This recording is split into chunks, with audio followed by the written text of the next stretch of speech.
এটা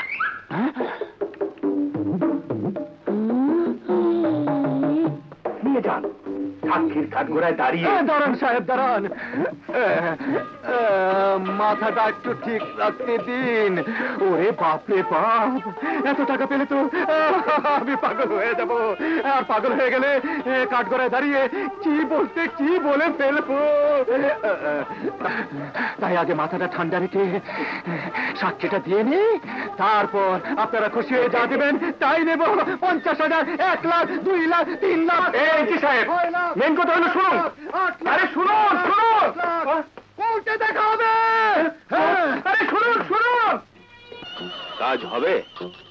কিছুই তো পরিষ্কার হলো না। তাহলে তো পরিষ্কার করেই নিতে হয়।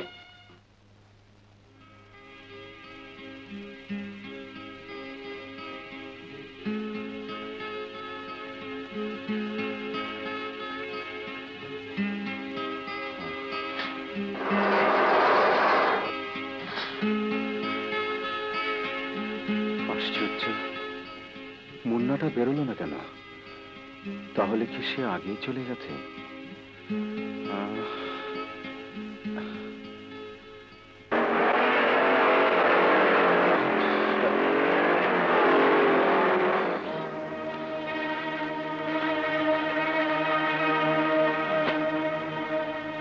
মুন্নার খবর চাও।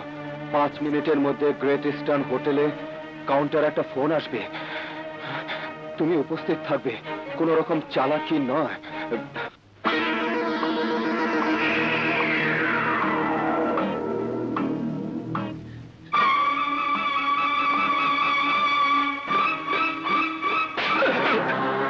এটা কে? হাসান কনস্টেবলের ভাই। এই, যার শাস্তি হলো সে কে? আপনার ভাই? আমার? আরে আমি পাবলিক লিডার, জনগণের নেতা আসফ খান। আর ওই কনস্টেবল কি সমান? না স্যার। আরে আমার এক ভাই আর ওই কনস্টেবলের সারা খানদান সমান না। কি বুঝলি? বুঝেছি স্যার। কিচ্ছু বুঝিস নাই।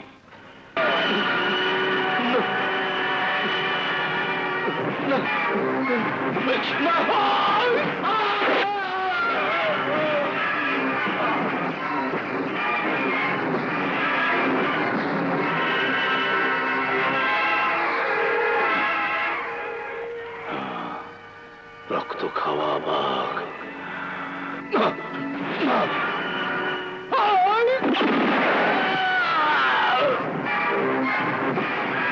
তোরা দেখোস নাই, সেই বাঘে তোরা চিনোস নাই। সেই বাঘরে আজ তোরা দেখবি। পেট ঢিলা, কাপড় নষ্ট, বড় কষ্ট।